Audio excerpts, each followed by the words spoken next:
Well, that was very, very, very, very heavy.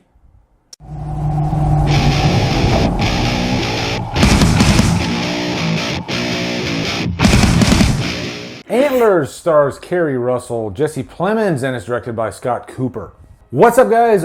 Brand new 2021 review time. It's November now. We're getting close to the end of the year. Crazy. Can't believe in a short amount of time I will be putting together my top 10 of the year list. I remember like the very beginning of the year talking about Antlers and looking forward to it, and I can't believe it's taken this long for the movie to finally come out. I guess I should.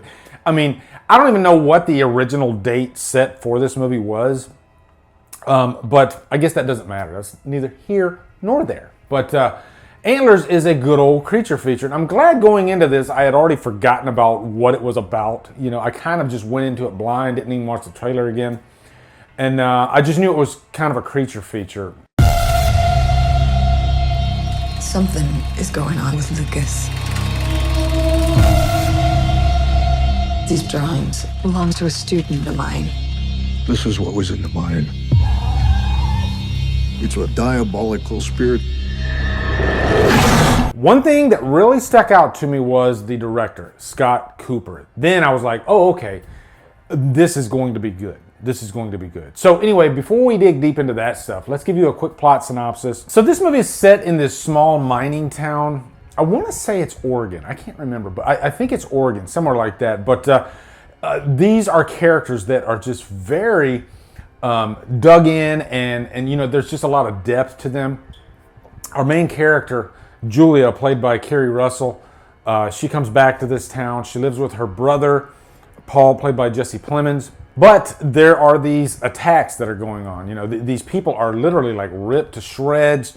Looks like they're eaten. But one thing that really gets fishy is the way they're eaten. The coroner can tell that these are human teeth. You know, they're not animal teeth. So that sends a huge red flag. And how Julia comes into play is that she's a teacher, and one of her students, Lucas, you can tell that this kid is very guarded.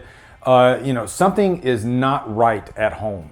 And she takes an interest in him, and he ties into the story because at his house he has to keep his father and his son locked up in this room, and so you can probably guess where this is going. And her brother Paul, played by Jesse Plemons, who has really just been making a name for himself.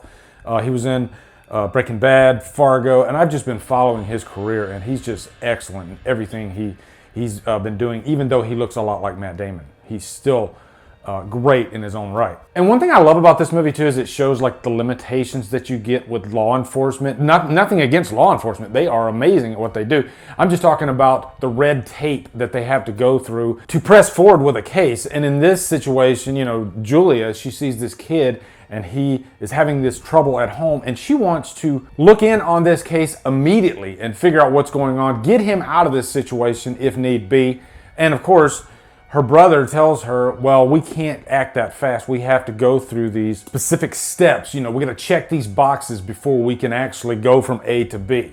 And that can be frustrating, especially when it involves children. But also, this movie is bloody as hell. You know, this is a creature feature that's definitely a hard R, does not hold back whatsoever. The victims, it's not a cutaway type deal at all. They literally, you know, show you the aftermath and how just mangled and even like not just the aftermath, but also just the act itself and how the creature is really vicious. You can probably already tell that the kid's family has something to do with this. So if you mix that with a creature feature, it really sends a chill down your spine. You know, I'm being very careful with my words because, of course, I don't want to give too much away, but chill down your spine. That's what you need to know about this movie. There's going to be scenes in this movie where you're going to be like, ooh, damn, that's rough. That's real rough. Now, talking about Scott Cooper, he has a way of dealing with depth in characters. You know, he did Out of the Furnace with Christian Bale.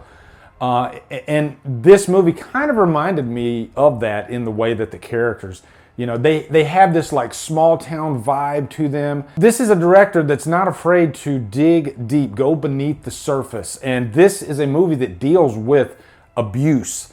And, you know, our main character, Julia, she has a troubled history with her father that involves abuse. And of course, she takes a liking to this child, a concern to this child, because it reminds her of what she went through as a child herself. You know, she had to get out of the house. How that affects her relationship with her brother, because she's living with her brother. And you know, this is a movie that's not afraid to go there and dig beneath the surface and dig deep into these characters. I love movies like this. And if I'm being honest, this is a family drama disguised as a creature feature. There's a lot of metaphorical symbolism throughout this movie, and a lot of it is pretty right there up front and in your face. You know, you're going to put two and two together by the time you watch this movie.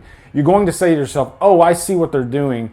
The actual creature is kind of symbolic of the demons that these characters have dealt with in their own pasts. And this movie made me think of two other movies that are kind of creature features. The Monster, Brian Bertino, because that movie really is more symbolic and goes into, you know, alcoholism and the troubled past of the main characters. And then The Ritual, if you want to get right down to the creature and, you know, actually having the balls to go there and put the work in and give you this creature that looks damn amazing, you know, very original.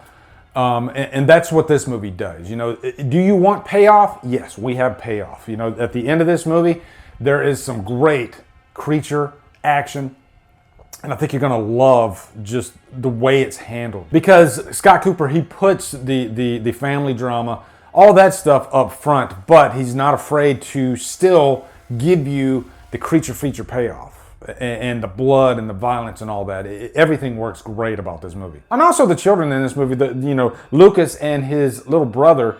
I haven't really talked about his little brother too much. I'll save that for you guys. You can witness it for yourself, because I don't want to give too much away, but children can make or break a movie. And if you have bad acting by children in a movie, then it's not a good thing. And these child actors do a great job, actually. Especially this kid Lucas, like, you really feel for this kid. To me, when you get a great performance out of a child, it goes the other direction. You end up getting a better movie and a memorable performance. You know, thinking like Haley Joel Osment from The Sixth Sense, stuff like that.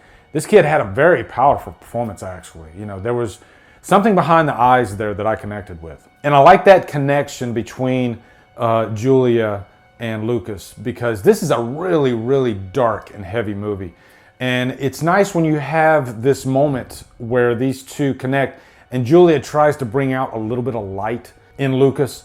There's a scene where at this diner and they're eating ice cream, and she kind of makes a joke like, did you know ice cream is a vegetable? And I really loved that scene, actually, because this is a really dark movie, like I said. And as you're going along, you're kind of looking for some light here and there. And that was a very needed moment in the movie. So I loved that scene. It actually ended up being one of my favorite scenes of the movie, amidst all this dark, heavy, bloody carnage. But fantastic performances too. So I'm going to give this a purchase worthy, guys. I didn't really go too deep into a cons section. I guess I didn't go into a cons section at all, because honestly, I don't think there is, except for the fact that when you rank this amongst creature features, it's not going to stick out the most. You know, it's not going to be the most memorable in terms of the creature itself. Still a lot of payoff, still a lot of great stuff, but I like that Scott Cooper wanted to focus more on the actual characters, and the creature itself is more of an afterthought and just symbolism. But yeah, still a super, super high purchase worthy, and it might be a chapter on its own, okay? I just need to let it process for a little bit. So anyway, guys, have you seen Antlers? If not, check it out, please. It's playing in theaters right now. Really good. Also, be sure to come over to Killer Flicks, where we talk horror all day and every day. And on Fridays, we do Free for All Fridays. Hey, speaking of Killer Flicks, I got my Killer Flicks F Off Wade t-shirt. If you want one of those, you can go to the Drumdums store and get one. But yeah, follow me at Drumdums and on my socials. Support me on Patreon. Buy me a coffee. And guys, thank you so much for watching. Have a great day, and Drumdum out.